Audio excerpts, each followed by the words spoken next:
All right, we are live. Awesome. Thank you guys for joining the stream. Welcome back to CKN. Today, my special guest is Grayson Berry, who played the one and only Rodney, the sleazy landlord in Cobra Kai Season 3. Now, Grayson, it's a pleasure to have you back on CKN, but instead you're on YouTube this time. So a warm welcome to you. And honestly, everybody loved Rodney.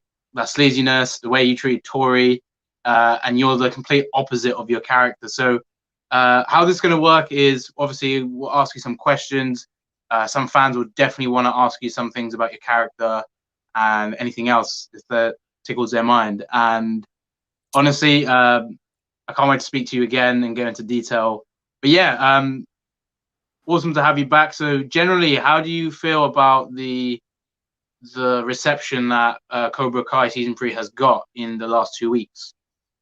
Man, it's been explosive, right? Everybody, number one show on Netflix, and like I was telling you before, man, I'm getting contacted by, well, I'll give you an example. I got contacted by a neighbor. I was kind of what's a nice way to put this? I was a party kid in my high school years. My house was the party house. So we had these two back rooms, and we bring everybody back to the back rooms after hours, whatever. And the neighbors hated us. So they'd come out and stare. Anyway, I heard from some of those neighbors, and they said, "Did we just see you on Cobra Kai?" And I was like, "Yeah." I was like, "You guys are the ones that called the cops on us." But yeah, man. So I mean, everybody from old neighbors to old college roommates and fraternity brothers. And I mean, it's such a high quality show too. It's not like, I don't know. It's nice to be in a show that actually has a really great heart, has a really great message.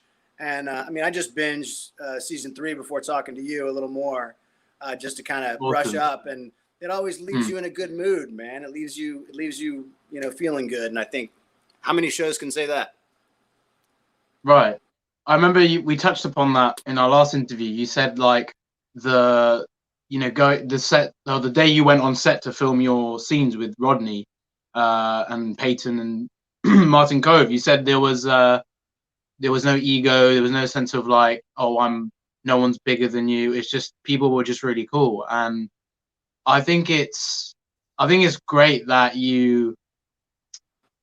this show has not only got the success it's had, but it's got that humbleness to it, and I think that's really important. But yeah, let's go into detail with your working with Peyton and Martin Kove. Of course, you said you really enjoyed it. It got physical as well. First of all, let's talk about Peyton. What was it like meeting her and generally just working with her and in your scenes? Cool as she could possibly be, man. I was so lucky.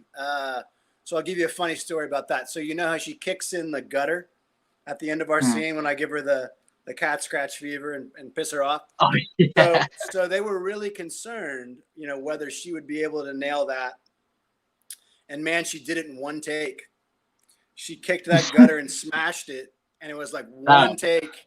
And I went over and high-fived her. And I was like, she impressed me all day, man. She was really personable.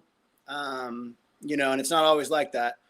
Really sweet. I mean, like right when I got to set, she was like, "Hey, I'm looking forward to our scene," which is all you want. You've done the work. You just hope that other person is going to be as cool, whatever.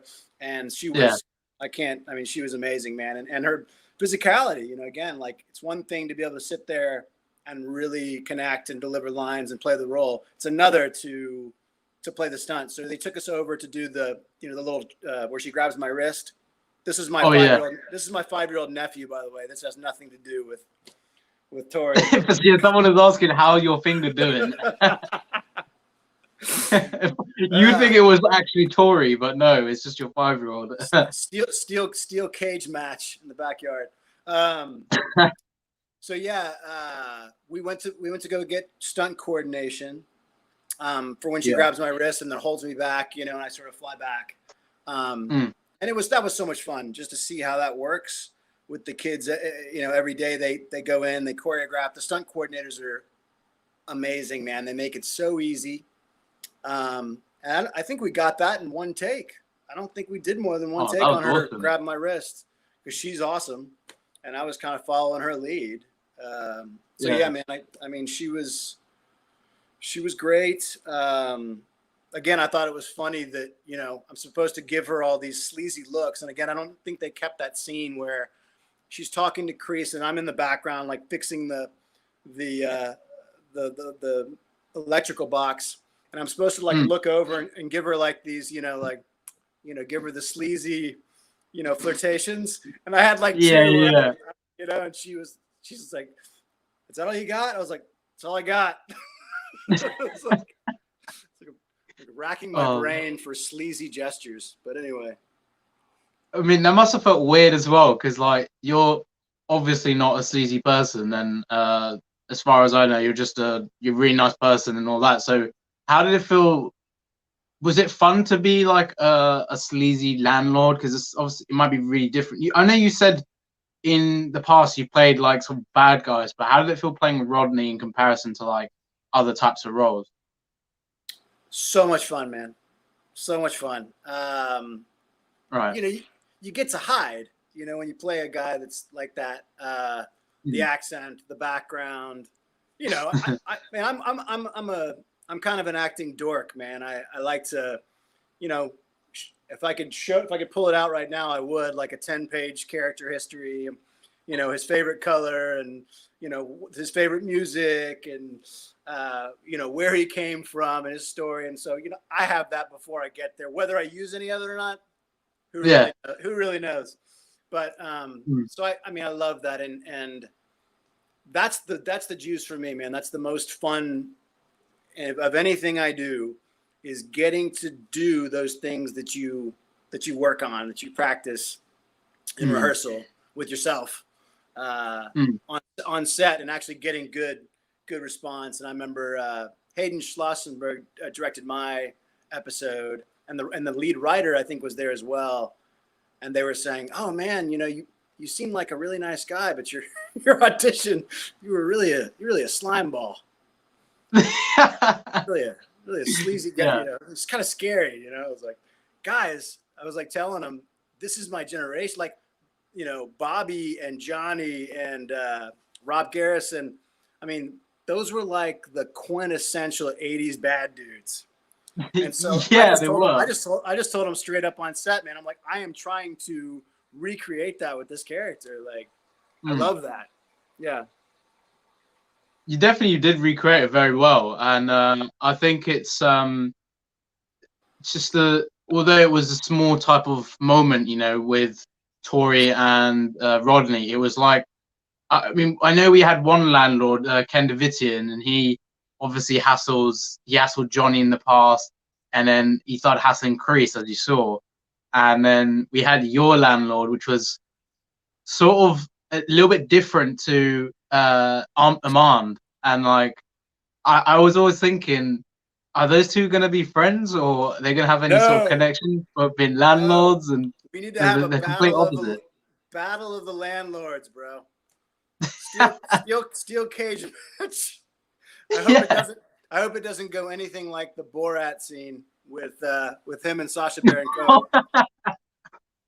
You talking about the bedroom scene with Azamat and Of course I am. Man, that was too funny. I definitely think that's probably one of the funniest films I've ever watched. Still gets me to this day. And did you watch Borat 2? I did. I loved it, man. You loved it. A lot of people were lukewarm because it's more scripted, right? It's more planned out. But I thought the girl was genius. She was so good, and I loved her. I liked her because I think it was something a bit different, and we didn't know much about his kids, Borat, and then we see he's got a daughter that we didn't even see in the first film, so obviously created that. But I liked her. I think she was funny. But when I compared her to Azamat, like Azamat you just look at him and you just start laughing. It's just the mannerisms, the little noises he makes. I liked both films. They were good. But like, yeah, it's funny we're talking about, you know, comedy, because Cobra Kai has so many comedic moments, and we know the writers John, Hayden, and Josh like thrive in comedic, you know, production, and they obviously are very funny people anyway. And you know, like you doing this scene and stuff kind of brought out that, although it was quite, you know, yeah, your character was sleazy, it was quite funny at the same time. Amen. And Yeah. I think they're always trying to keep that humor in scenes no matter what the scene is. So like we were talking about, you know, before this we were saying about Johnny and, you know, his lack of knowledge for social media and Facebook. Like what's your favorite part of season 3 in terms of the humor? I mean, there's no doubt, man. I told you I made a Johnny top 5 list of the Johnny top 5 low tech moments in season 3. We can go over it later, but Sure. no, because obviously, dude. I mean, we can go ahead and tell the audience, like, I'm pretty low tech, so I'm having to ask Shamoon, like, hey man, how do I tag myself in this? How to post something on story? story, and how do you post this on Instagram? Just know, yeah, all the little things. How do you tag somebody? Yeah, I have to give you. I'm pretty much your Miguel, you know, just showing you the way forward. Just trying to get into the 2020s, but nah, it's social media is like not for everyone, obviously, but if you were growing up in a very different way, especially at my age, this stuff can get a little bit confusing for sure. Um, but like you're saying with the technology and all that kind of stuff, like, do you feel Cobra Kai would have been this successful if it happened maybe 10 years ago, or maybe like 10 years after the 80s? Like, what do you think on that? It's a great question, because it's so perfectly caters to a wide audience. And that's maybe I mean, I'm a writer myself and a director and a producer. And I can tell you, man, it is so hard to cast a wide net and to be effective. Right. So there, you know, again, it's like the only other show I can think of that comes close is Friday Night Lights. I don't know if you've ever seen that. But I've heard of it. It's a high school football show based in Texas, and football is religion in Texas. But it's the only other show I can think of where you can sit down with your 7-year-old son, you know, your 35-year-old dad, and your 65-year-old grandmother, and everybody gets something from it. It's just not easy to do, man. So I don't know that it would have worked as well. It would work on any level. I think it works best now because we're starved for positive content. Oh, for sure. Right. Do you agree with that? Yeah, I agree. Like, especially during the pandemic, like, this fits perfectly. You know, it couldn't have come at a better time. You know, and I think it fits perfectly with, especially the way the writers have dealt with the, you know, the Karate Kid franchise. So to honor the, you know, Johnny, Daniel, Kreese, without making it too much about them and making it too much about the new younger characters, but they've got that mixed generation of youngsters, which the guys from the 80s are like Karate Kid, you know, they like their stories as well as the guys they grew up with. And, you know, obviously I grew up with it too. It just adds to it when you've got these new characters that are blending in with the guys from the 80s. And like, you know, you see that generational thing, and that is probably a pivotal moment for the audience, because it's like you said, you know, your generation, 80s, your kid is not going to relate to the 80s characters, but, you know, more like Miguel and even like Anthony, the, you know, Daniel's younger son, and all the youngsters. And especially if you're at that age bracket, you know, 16, 17, you're kind of thinking, yeah, some of this stuff's happened in school to me. And then obviously people that have watched Karate Kid know about the whole, you know, the prehistoric history, you could call it.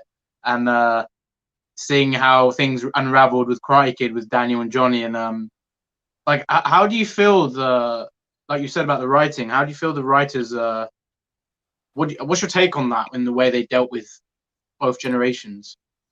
Well, I mean, what I continue to be amazed by is the fact that they are literally, I mean, I don't know if they even are aware of it, I'm sure they are, but it's like, Yeah, some of the exact shots from the original Karate Kid, the framing, are in Cobra Kai. I'll give you an example, and I can't remember if it's what character it was getting beat up, but he's reaching out. He's at the end of his rope. He's getting beat up. And he's reaching out, and it's the exact same shot as Ralph Macchio on the beach in the first scene when he gets his butt kicked by Johnny. Remember, he gets in one good shot. Oh, I think that. And he's like reaching out, and his buddy's with him. And they literally framed that shot. It was sort of a hero angle, up angle. And they've got like, oh my God, like that's attention to detail, man. Because it made you feel the same way for the like.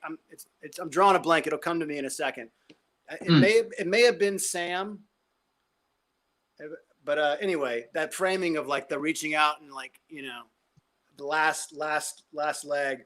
So my point was, man, I'm continually amazed by how they're able to, down to the detail of the framing of the shot and the music used. They did it a lot in the homage to Karate Kid 2 in Japan. They did a lot of that. I love that. And we got some footage that they actually never put in the original scene. So when Miyagi goes, Daniel-san, this is not a tournament, this is real life. We didn't see Daniel responds to that, and in the original film, we just see him look at Chozen, and then he goes over the bridge.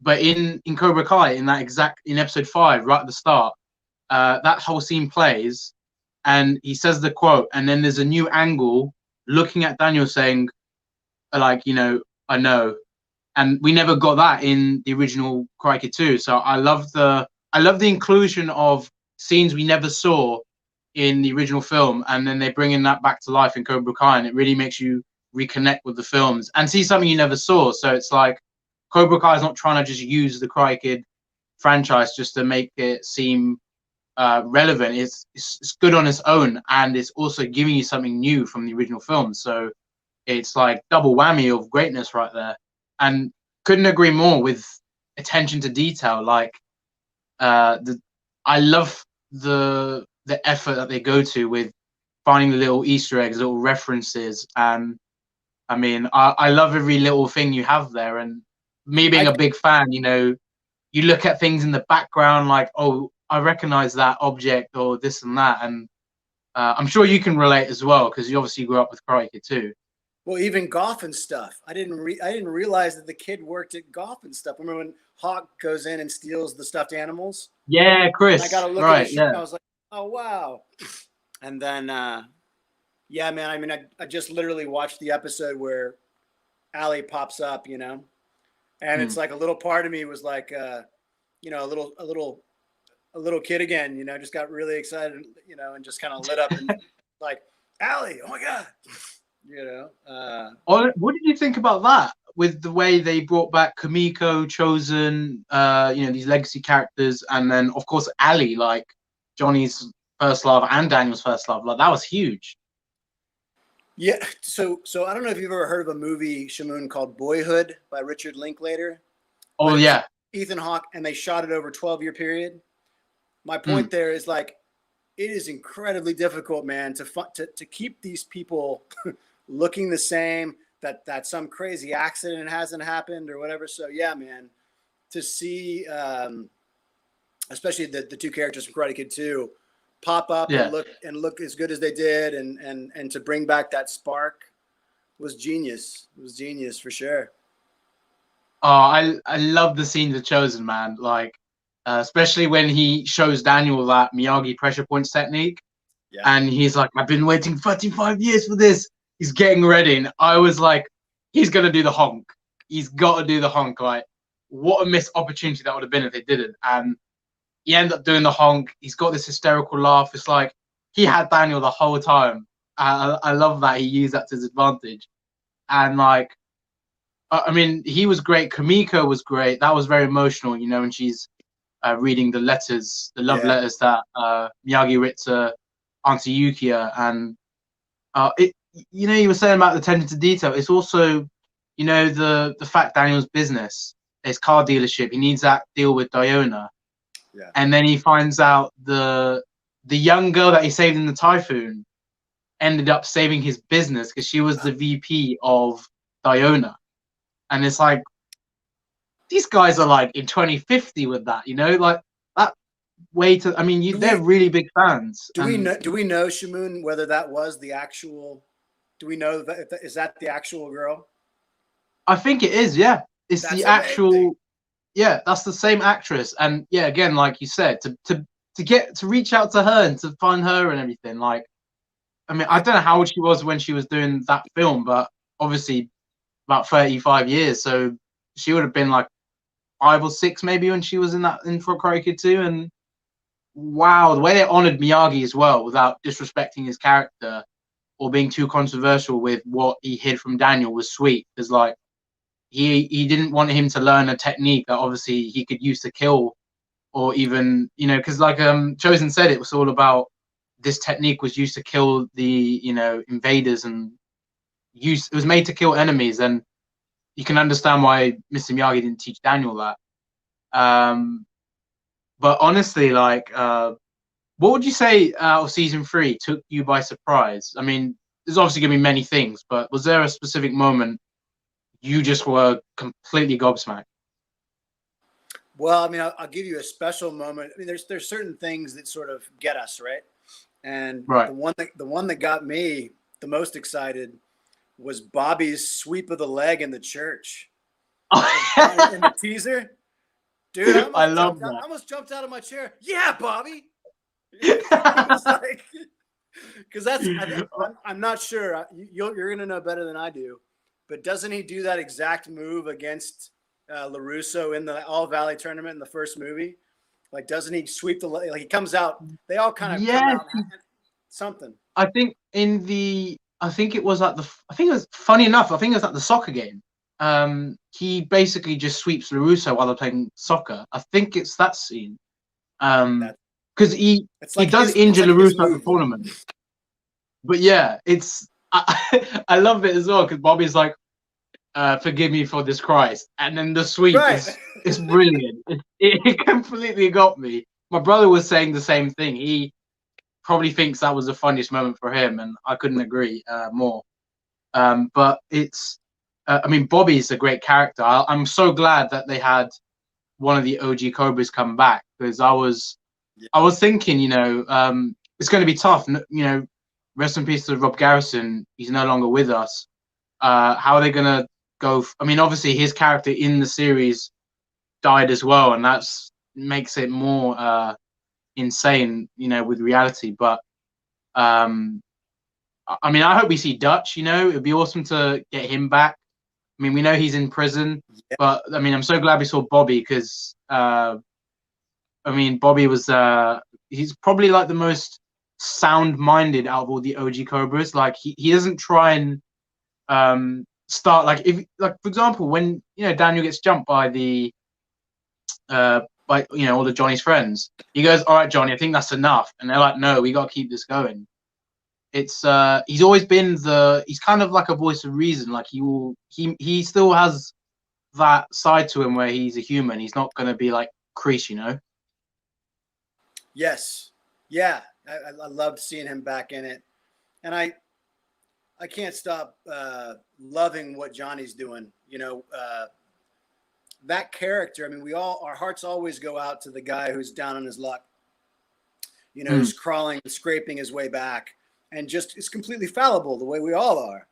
And so yeah, I think I probably speak for everybody. I mean, he's just so identifiable, man. And I don't know William Zabka personally. We didn't get to work together that day, so I don't know what William's like on an everyday basis. But I think I told you in the last time we met, man, it's like, it's almost like art imitating life, imitating art, right? Like he was huge after that movie, man. And he got, I think I looked at his IMDb page. He got something on The Equalizer, and he had a couple things here and there, and then nothing for a long time. So I've always thought, and Ralph Macchio, I mean, same thing, right? I mean, he was Pony Boy in The Outsiders, Karate Kid, Crossroads, My Cousin Vinny, and then nothing for a while. So I've always thought, I think it's harder for those guys who have already gotten to the mountaintop and then been knocked down and then get back up. I remember you said this, like, that's got to be the hardest thing about when you reach a certain amount of success, because that could really demoralize you. I mean, I didn't feel like I heard anything after Karate Kid. I really did feel out of touch with them, and I'm so glad they're back. They're great actors. They deserve so much more recognition, and I mean, I'm sure many people can agree that they have been heavily underrated in many ways. Like, I feel like they deserve way more for doing the Karate Kid, but they don't get enough, I feel. But I feel like with the success of Cobra Kai, more people are really giving credit to them, and that's the great thing. But have you actually met Zabka or Ralph at any point? Or I passed. It was kind of perfect. I did not meet Zabka at all, but as I was leaving set, I passed Ralph Macchio driving in the yellow 47 Ford. Oh, wow. And I thought to myself, well, of course my Uber picks me up, and I like, that's just like such a perfect end to a perfect day, you know, like I was just like, oh, of course. Okay.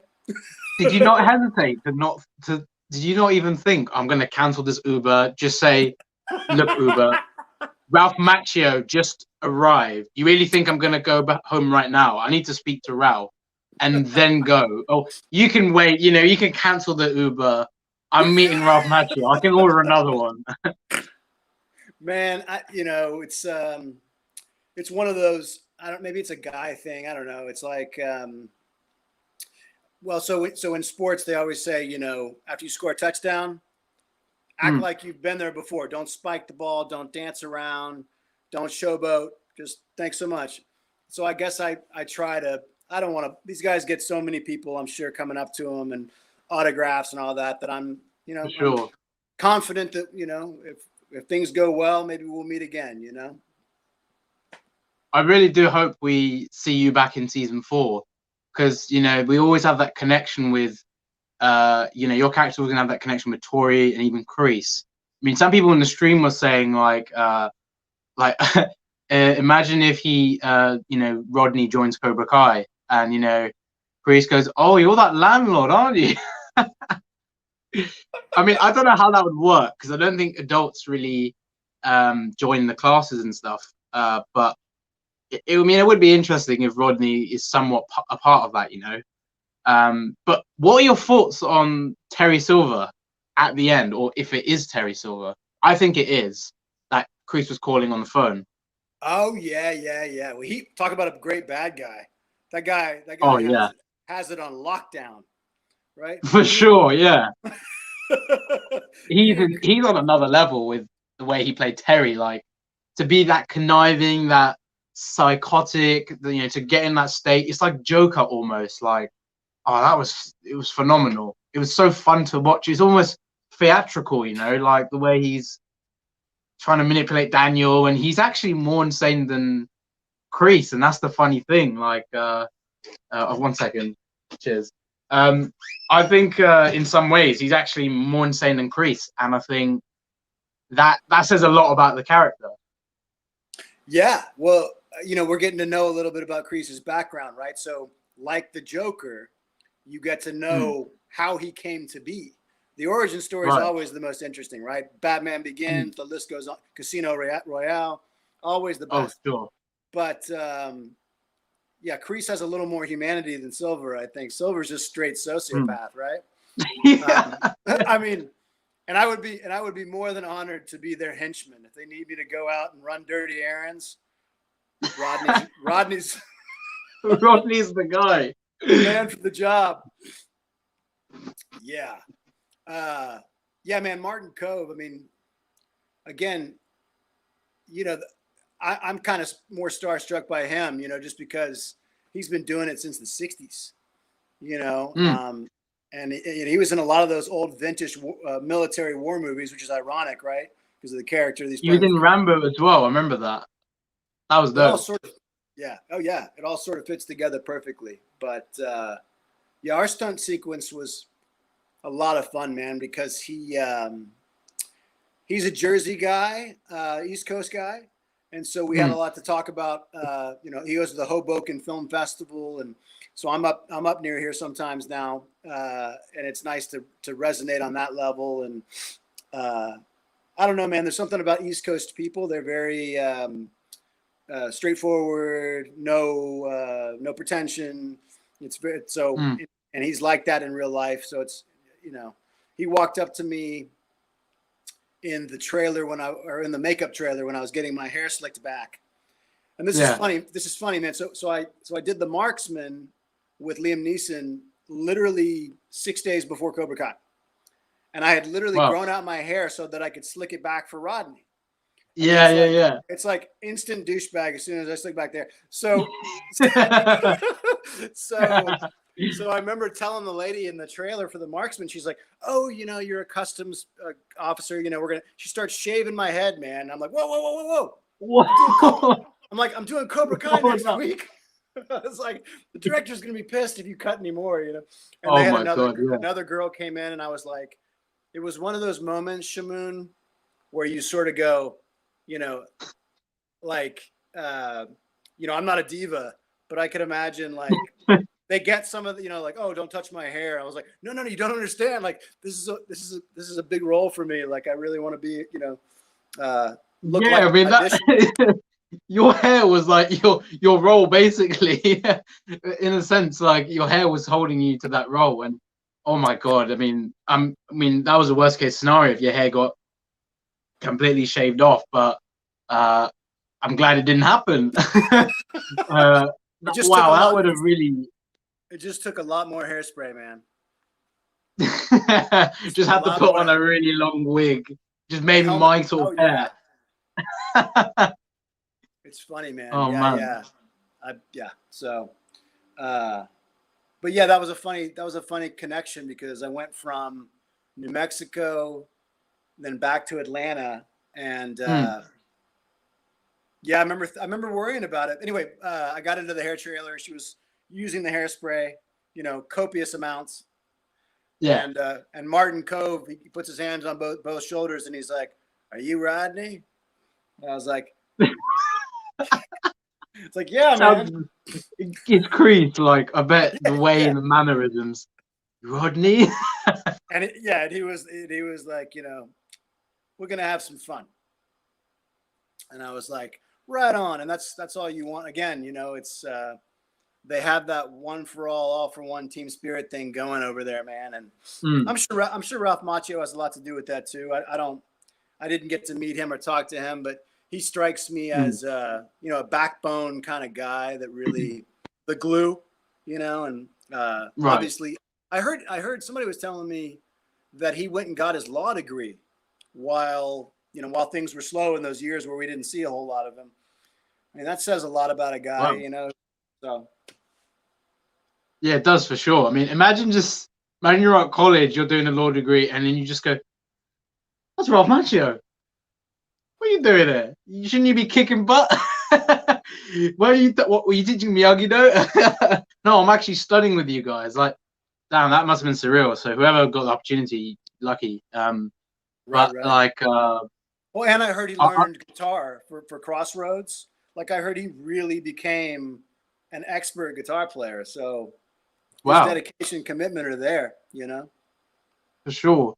I feel not that I wanted them not to be in the limelight after Karate Kid, but it's sort of probably good in a way because they are just so humble. You know, William and Ralph, like, they've never lost that, and I think that's so important that they maintain their integrity because they're not your typical Hollywood stars. Like, I mean, from what I've seen, they seem very humble and pretty down to earth, and I hope you meet them at some point. I really hope you do. If you're back in season 4, obviously we'll find out. I mean, it would be awesome to see maybe Johnny go, "Rodney, do you know a lot about the internet?" and just start getting advice from you about how to use Facebook. And I mean, that would be quite hilarious. But I mean, knowing Tori's going to probably throw you somewhere, and Cobra Kai students are just going to go, "Get Rodney," you know.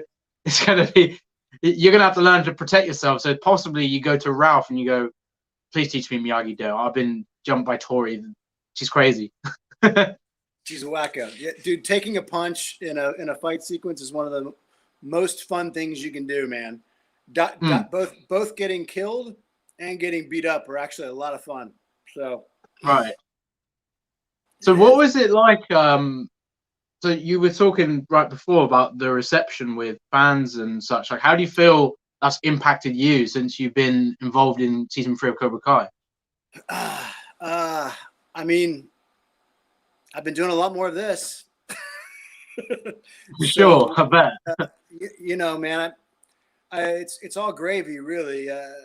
You know, again, it's such a popular show. You know, I did a really small part in Miss Maisel, the marvelous Mrs. Maisel, and same thing, man. It was like really small part. So you know, I certainly have my head screwed on straight, but it's really nice. It's nice to. I've been doing this for a minute, you know, and it's nice to be able to show family, you know, that you're on something that everybody can see. Yeah.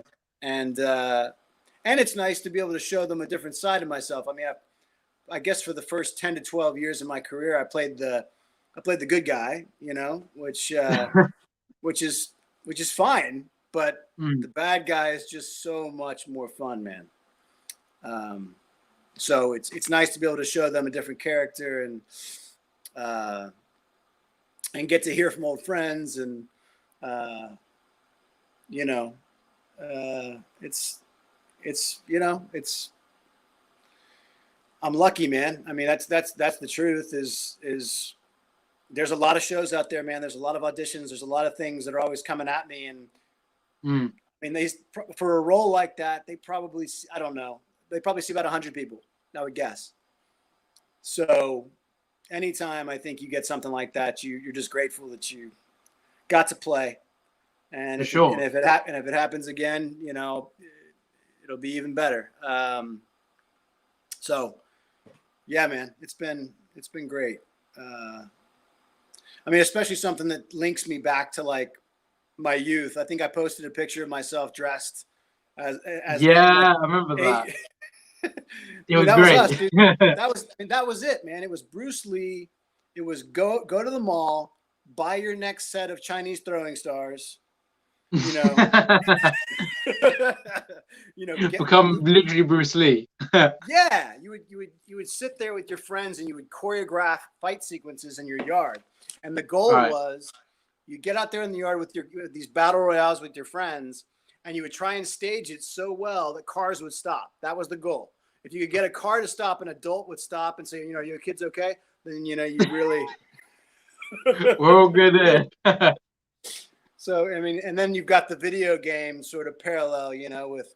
I mean, I'll go back to Karate Champ, man, which you probably never heard of, but that was your vintage. Karate Champ was the thing. They probably updated it by now. And then, of course, Street Fighter was classic. I love Street Fighter. I don't know if you played Tekken. Did you ever play that? I know Tekken, but I never played it. No. And or Mortal Kombat. I think King of Fighters was a big one back then as well. But yeah, Mortal Kombat. Street Fighter and Mortal Kombat were the two. I mean, they're doing a Mortal Kombat film. I'm sure you heard about that. It's coming out in a few months. Oh, wow. Nice. Yeah. I will check it out. I will check it out.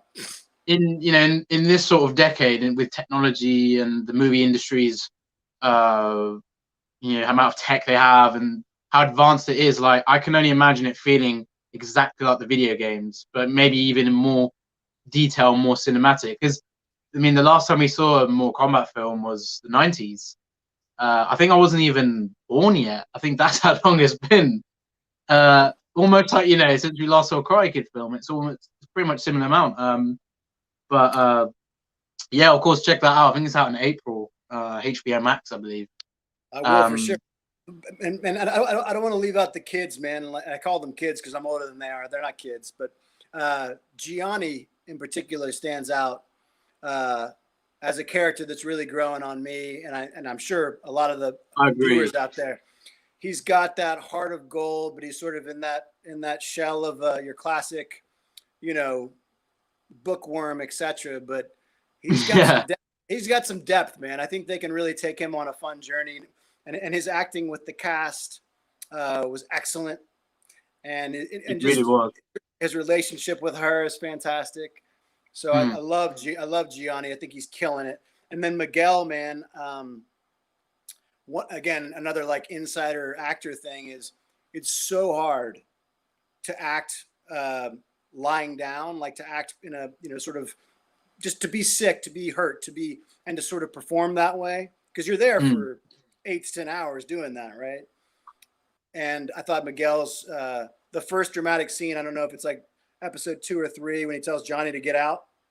I was like, yeah, I think that's episode 3. Yeah, he really brought it.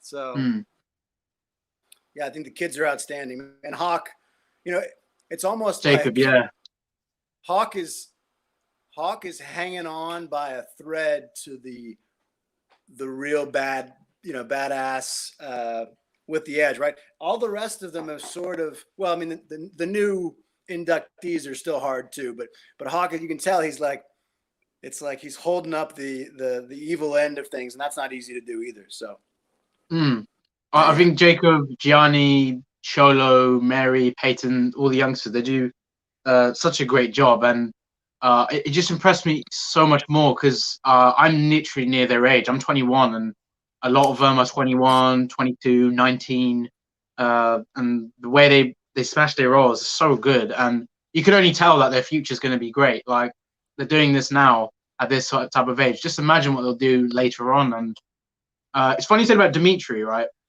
I found Dimitri very irritating in season 1, season 2. It was more of just the pessimism, the constant toxicity, like always downplaying stuff. Like, sure. I mean, constantly, like, Miguel's starting to get more confident, doing karate, and Dimitri's like, oh, you're doing karate? Great. I'm going to get my confidence another way. But season 3, they really hit the nail on the head with his character. And I loved how in an instant, I was like, wow, I'm really liking Dimitri. I'm not even forcing myself. I just started to like him. And I think that's the important thing. Like, with characters, they want to pull you in different directions with the character. And they want you to sort of like change the way you see them as well. Like, yeah, I started really liking Dimitri, and then I started disliking Tori a little bit because I'm like, I feel sorry for her and her backstory, but she like takes it upon herself to hurt others, and I'm like, she could still be a great person even though she's going through all that stuff, but it's like she chooses to deal with it in an aggressive way. And you can sort of see manipulation comes in through Kreese. And I mean, I can only imagine what someone like Terry Silver is going to do to some of these students. Like, he's bad news, just he's going to come in, make people more insane. Like, I was very surprised at first, but glad that, Hulk ended up leaving Cobra Kai, and, he saved Dimitri, which I love that scene. Binary Brothers. And, yeah, that was a nice moment.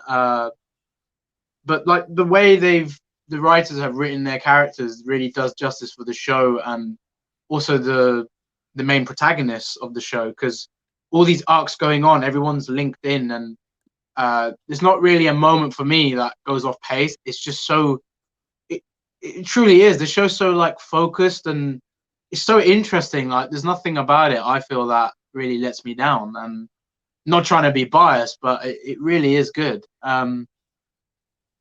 But it is, yeah, man. I mean, it's almost like so. I told you I write, I direct, I produce, and so sometimes we can all get a critical eye about things, right? And so you wanna break something down, and every time I feel myself falling into that with Cobra Kai, I'm immediately like turned around by some positive moment, that just. And at the end of the day, that's what we're trying to do. We're trying to keep you coming back. And we're trying to, and if we leave you with a good vibe and a good feeling, we've won the day. So whatever little, criticism is always so offset. It makes sense. Yeah. So I find that it's really cool. Yeah. And I like this. I can't think of comment. any other shows. This comment's very good. Spectro says, "You know what they say: hate the character, respect the actor." Like the way you played Rodney, like, let's say someone hated it, but they can't hate you because you did such a good job. And it's like with Johnny as well. Originally, the way they flipped him and his character, just I didn't like Johnny in the first film. I was like, yeah, he's a bully. I was a kid watching that. I don't like this blonde guy. He's mean, and then you realize his backstory, and it makes so much sense. And when you get older, you realize there's more. Hate the character, not the actor. I like that. That's good. That's a very good quote. I like that. Someone, I think it was a few questions. Oh yeah, someone said I always loved Demetrius. Why everyone hate him? I mean, it was always. I feel like he didn't. He wasn't loved at first, but yeah, he really changed for me, and I like him in season 3 a lot. I mean, that's tough. They didn't. I mean, again, it's all in the writing, right? And then those seasons you're talking about, he was that guy. He had to play that sort of irritating, sort of stick in the mud guy. Yeah. It's tough, right? Because everybody else is getting patted on the back, and he's like, yeah. It's a testament to his ability to act and to produce that sort of character with, to create that feeling. Like, it's like when you watch Game of Thrones, Joffrey. Oh, the Joffrey really got to me, and the actor that played Joffrey. I mean, I'm sure in the street he must have been a bit worried. Like, yeah, people really must hate my character. They don't want them to think I'm like Joffrey, but it is crazy. I like this one. Mustang Midnight asks, did Kreese cut the landlord's finger? But obviously, no. No, he did not. Oh, but I almost hoped he would have. Just, I mean, that was an awesome sequence, man. I was a little worried. I'm not gonna lie. There wasn't the cigar cutter was sharp. I was going to ask, was it real? Or was it like did they switch it from a replica? Wow. It was real. And Martin Kove is in great shape. He looks great, but he's an older guy. And so, I don't know if they have insurance for that or not, but, it was, I mean, again, man, I was caught up in that action sequence. We actually had a few more moves that they cut out. That's okay. But I remember, staging that, having my hand out and looking up and just going, this is awesome. Yeah. Honestly, so in that moment, you must have gone like, that was genuine, your reaction to going, oh my God, if my finger actually got cut off, because this is a real cigar cutter. It's not a phony, it's not fake, it's real. Damn, I'd probably be the same then, because that would scare me too. Like, we get cut. Imagine if you lost your finger. Like, great, Martin Kove, great to meet you, but thanks for cutting my finger. Yeah. I can't take it with me. Yeah, man. He was great to work with, and I hope we get to do it again. I would love to work with him, man, because he's a guy that likes to play. He likes to improv. He likes to leave room to do stuff like that. So that's all you want as an actor, is somebody who, is able to do that, because not all actors are comfortable playing outside the box. Right. What I liked is when you watched that scene, were you expecting that cut to Miguel eating that sausage? Because he slices it. I loved that cut. Was, oh my God, that was funny as hell. Yeah, man, it's called a sequence edit. I loved that. Yeah, I didn't know. I had no idea they were cutting it that way. No pun intended. And that was awesome. Yeah. My family we watched it over Christmas together on Netflix, and there was a definite moment of like, It would have been actually crazy. I mean, you can't talk about. Someone asked if you will have a role in season 4. I mean, you don't obviously know anything as of now, and I'm pretty sure you wouldn't be allowed to say anyway. But like you said, they're pretty hush. They're pretty hush about that stuff, man. Always. Yeah, they really are. It's like under lock and key. Sometimes, for some shows that I've gotten, or even movies, they won't even give you the real script. They'll give you a fake script, and you're like, you get to set, and you're like, that's not what I read, because they're just trying to throw everybody off the scent. So, but yeah, man, I'm hopeful, but I've been doing this for a long time, so I've got a couple of other things going on, and obviously Cobra Kai takes priority, but Right. as it does for everybody else. But, yeah.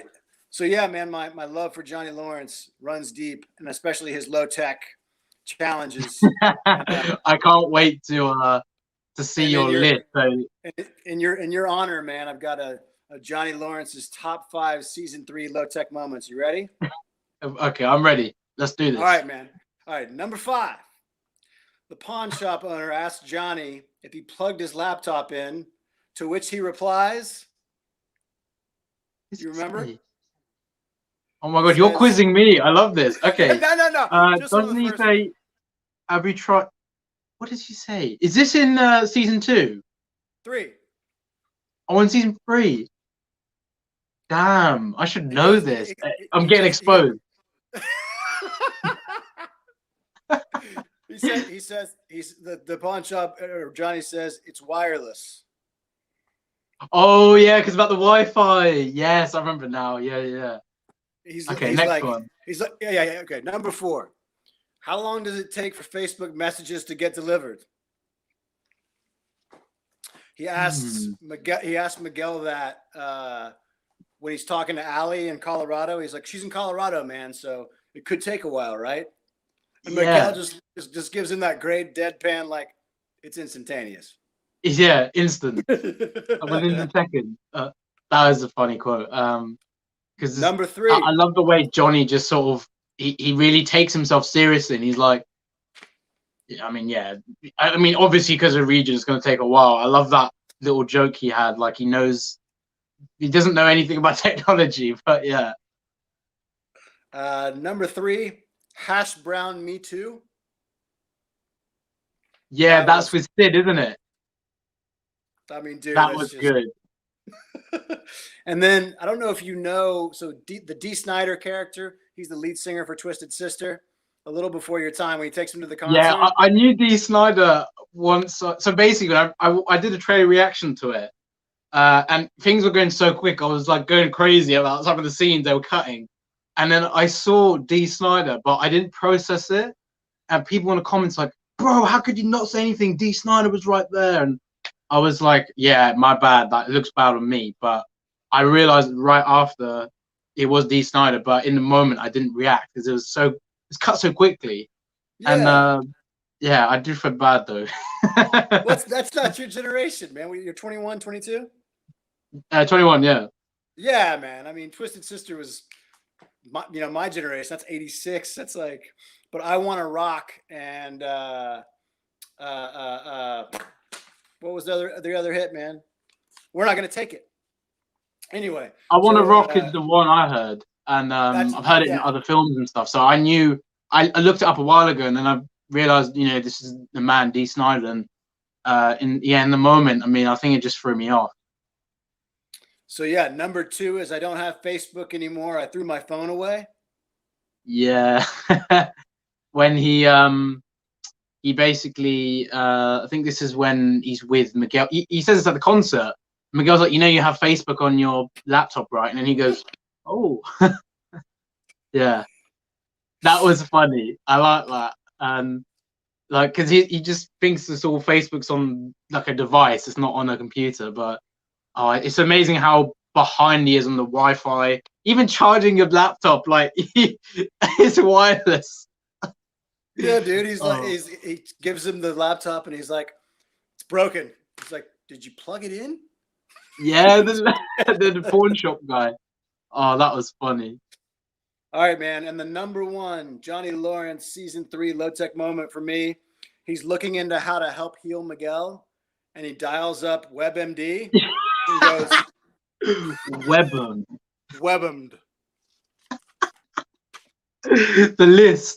The list that he produces for Miguel is ridiculous. Like, I think he put Tony Robbins, LSD. I think he put some other stuff. I can't remember what was the other stuff. I mean, the LSD one though really threw me off because, how would that even help your legs? Like, I'm curious how where he found that information from as well. because like, what kind of site did he go on? Like the Tony Robbins one was obviously to do motivation. But I do like that list was great. It was really funny. Well, obviously I relate to him, man. So it's I'm a little more advanced, but not much. Is he would you say he's your favorite character overall in Cobra Kai? He's got to be. He's got to be, man. Yeah. I mean, I think you and I talked, God, I don't know if it was via text or on the interview last time about maybe doing like a Buddhist guru walk the earth kind of thing with Johnny, where he becomes like an aesthetic. Like you were saying, I think you were asking about where can this character go? You know, and I was like, maybe he becomes like Kane in Kung Fu and walks the earth. Oh my God. I mean, imagine if they switch roles, Johnny and Daniel. Daniel was more of like Johnny, and Johnny was like more peaceful and more about balance. Like, oh my God, that'd be hilarious. Just imagine. So I think what we'll do is we'll take a few more questions, and then I think if anyone has any burning questions for you, we'll have a look. Oh, I think there was a question. Someone asked earlier on, is there any backstory for your character or anything else? Or what do you think there could be more backstory for your character? I mean, yeah, as to how he wound up there. Yeah, I think Rodney's done things on the illegal side. I think he's made some backdoor deals, some backroom deals, you know, from Brooklyn, come over to California, and he's just he's trying to get over on everybody and all these gullible Californians. So yeah, I think I think he loves working the angles. I think he loves working people. I think he likes having things over people, obviously. And, sleaziness is going to get somewhere, isn't it? And it's interesting. You were saying his character's like, you know, he'll, in the last interview, you said, you know, Rodney's the kind of guy who keeps himself, but if he can find an angle on you, I quote you for this as well, he'll find one. And then obviously he does with Tori, and, you know, knows about the whole juvie thing. And then obviously that whole sequence goes out. Someone said, JD asked. So that would be a really fun, you know, I could see him actually, you know, being like the WWE wrestling manager that stages the the kids steel cage MMA match for Cobra Kai versus Miyagi, though, and you know, the new announcer. Oh, the new All Valley tournament announcer, and then Terry Silver's coming in and going, Rodney, it's your job. You got to do this. It's fixed. In the third round, he goes down, right? Rodney's like, that's how it's supposed to be. Just get on with it. I like you were saying earlier on about some of the scenes that didn't make the final cut. Was it with Tori or was it with Kreese? I'm sure you said there was more for both. There was one just extra bit with Tori, and then there was one just sort of extra little sequence of fighting with Kreese. But man, I'm just, you know, I'm grateful that the scenes made the cut, and I'm not complaining. You know. For sure, yeah. Oh, I like this one. In the very first season, when Johnny gets fired, when he says to that lady about, you know, when he installs that TV, and he goes, oh, okay, but just quit bitching at me. And she goes, what did you call me? And he's on the phone to his boss, and he goes, I said quit bitching at me, I didn't call her a bitch. Michael Franco asked, do you think that Mike Barnes is the one that fired Johnny in the very first episode? Because he refers to him as, you better pay me what you owe me, Mike. And it's spelled the same as Mike Barnes. So what do you think about that? Wait. Scroll back. So tell me that. Run that by me one more time. Okay, so you know after he gets fired, when he says to that lady when he's installing her TV, quit bitching at me. He gets in trouble, and then he's on the phone to his boss, and he says to his boss, "You better pay me what you owe me, Mike." He literally calls him Mike, and this question asks if you think that's Mike Barnes. God, I mean that's a crazy amount of thinking ahead. Yeah. I mean, like that's, you know, that's a story arc beyond story arcs. Yeah, yeah. I mean, I would. Why not? I mean, yeah. I don't know how much the writers had mapped out beforehand. Mm, Yeah, it could be, man. That's a great call. That's a great pickup. for sure. That's It's been a theory going around for been quite a while now, but I do like the idea of it. I mean, there would be a really, really big shock and a bit of humor there too. What's your favorite Karate Kid movie? Out of, I guess out of the original trilogy. I mean, it's always going to be the first one, just because, you know, we stood in line for 5 hours, my mom and I. You know, I think I did the crane for about 2 weeks after every day. You know, come home from school and practice the crane and practice my balance. You know, and then Allie, if I'm being honest, I mean, you know, I had a crush on her. You know, I mean, which is, you know, mission accomplished on behalf of the filmmakers, because half of the you know, young men across the country did too. But Elizabeth Shue was, you know, she was perfect. So yeah, the first one, man, and just the music, and it wasn't lost on me in this most recent season that Hawk and all those guys are riding motorcycles just like the original OG gang. You know what I mean? It's kind of cool to see the passing of the torch, right? It was great. I love that. You know, that little episode when Johnny, you know, rekindles his connection with them, and I think that was great how they brought them back. And yeah, like I was saying about Bobby earlier on, I think it's great to have him back too, and hopefully we see Dutch as well. Thank you for the donation, Wildman Beyond. He asked, if this guy was Johnny's landlord, how do you think Johnny would handle him? How do you think Johnny would handle Rodney? I like that. I love that. Not very well. I think Johnny. I think I would have to have something over Johnny, and I don't think getting something over Johnny would be that hard. I think Johnny has a lot of blind spots. Yeah. So, you know, the character. So, you know, whether it's you know, right now it's Carmen versus Allie, right? Oh yeah. Sort of, right? So I could see Rodney, you know, taking some pictures. I mean, nothing's really below that guy. So I can see him doing some blackmail photography going on there, a little private eye. That's sleazy with a bit of extra salt right there. It really Season 4 writing staff edition, Shamoon and Grayson right now. Yeah. The writers better be listening.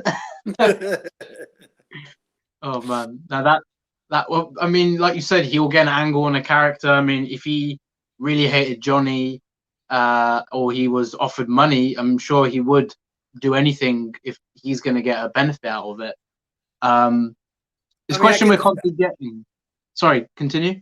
No, I was just saying, I think Rodney likes to party a little bit, so I could see him getting Johnny into a compromising position and getting some information that way, and leaving him hung out to dry somewhere, you know. Yeah. Yeah. Okay. I think there's. Oh yeah, this question I've seen. Do you think Tori's mum is a familiar face? Because you remember when we didn't actually see who Tori's mum was. Okay. When she makes that sandwich and then she says to her brother, "Go give this to mum." Like we just see that angle of her, like, and her brother walking into the room, and we just see him handing the plate, but we don't know who that is. Like, who do you think that could possibly be if it is a character we know? It's a big question. Man, I'm trying to think if there's anybody from the first movie that could. Yeah, you got me. I missed Daniel's mom this season. I loved her. The actress that played. I was wondering where she was too. Yeah. She was fantastic. I don't know who that hand could be. See, it's pretty. Yeah. I'll tell you this theory that's been going around. A lot of people believe, you know, I mean, the stuff with Kree's backstory was great. That her mum could be, related to Betsy, so Kreese's love, and further down the line, that ends up being Tori's grandmother, and maybe Kreese doesn't realize he's got a granddaughter. And there's some things about like Betsy didn't actually die; she might actually still be alive. And there's so many crazy things spoken about that. And I mean, I can see why fans go to that extent, because it's obviously the writers are so ahead of us. Like, they're really thinking like, the guys that are working at Marvel, it's literally the same. And that the thought process to think so far ahead, like you got to assess every possibility. So what do you think if it's Betsy? I think that's crazy, incredible. Right? That is super solid, man. I mean, because you've already introduced those characters. We're getting to know that the old Kreese and the love interest that sort of sees him off at the bus stop. And I could totally see that coming back and being a major, plot point. Why not? I mean, because now she's being pushed off. She and Hawk, right? Yeah. Sort of the twin evil powers unite kind of thing at the.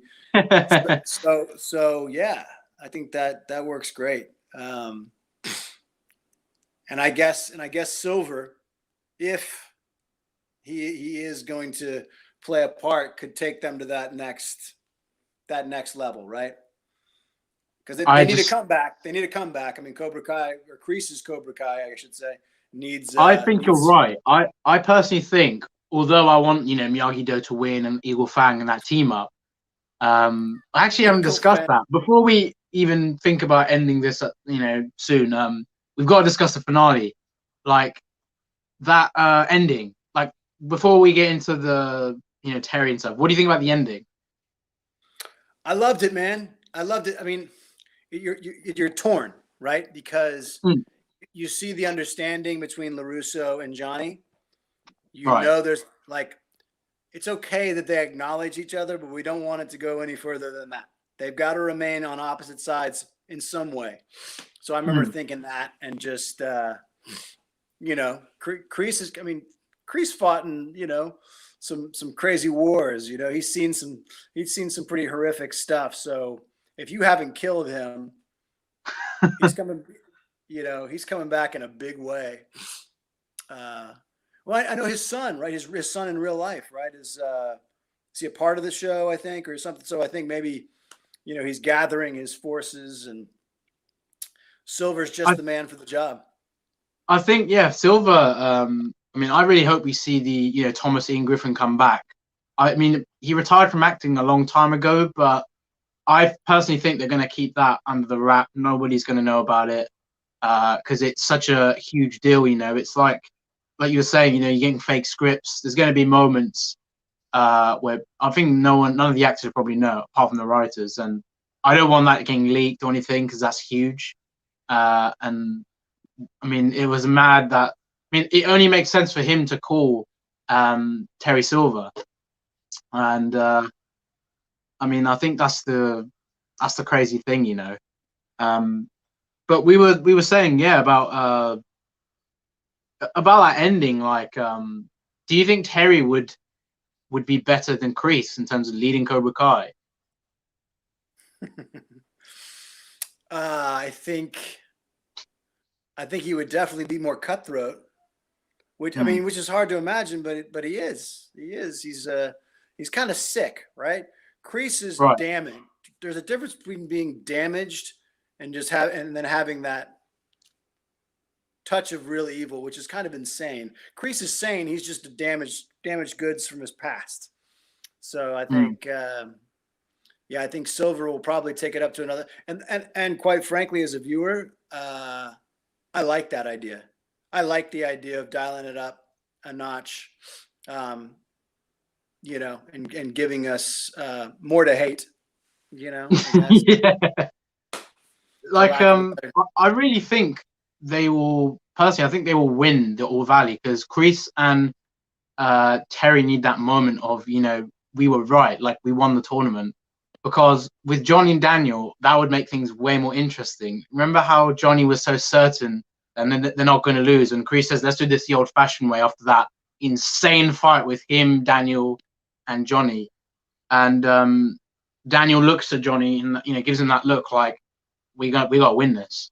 This guy will leave us alone forever, or from what we know. But I'm hoping, or they're hoping, yeah, he does go and leaves their kids, their students alone. But with Terry coming back, that could really give Daniel that moment of anger and really give him more trauma, because he's not going to expect Terry to come back. He's going to think, Chris going to Cobra Kai, all right, we got this. But when he sees Terry, and if Barnes comes back, it's game over for them. I think the Cobra Kai are going to win it just because of the story arc makes more things like topple, and I think that's the thing with the show. They don't want to make it so predictable. They really want to keep you off your feet.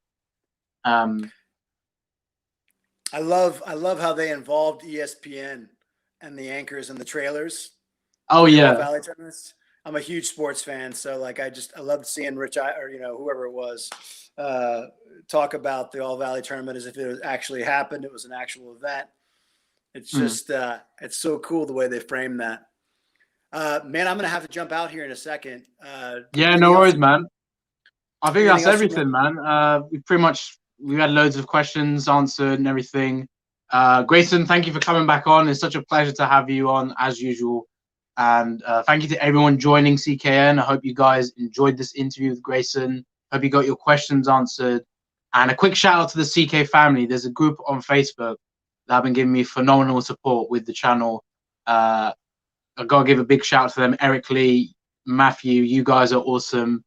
Go check them out. Link is in the description. And again, Grayson, thank you for coming, and I hope you enjoyed it. And I should say the same thing, man. A quick shout out to everybody who's given me support and just instant messaged me, direct messaged me about the character. I really do. It means a lot to me. So thank you.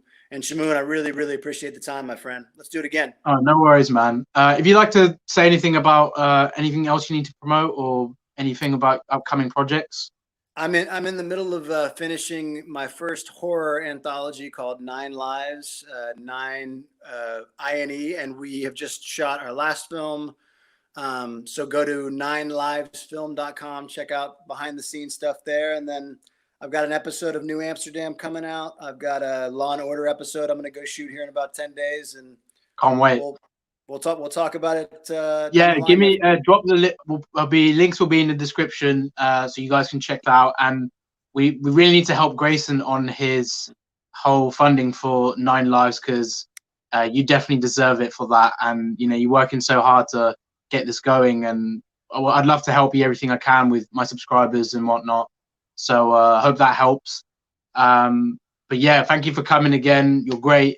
Good luck with the rest of your projects and stuff, and hopefully we see Rodney in season 4. All right, man. No mercy. No mercy. Take care. Bye.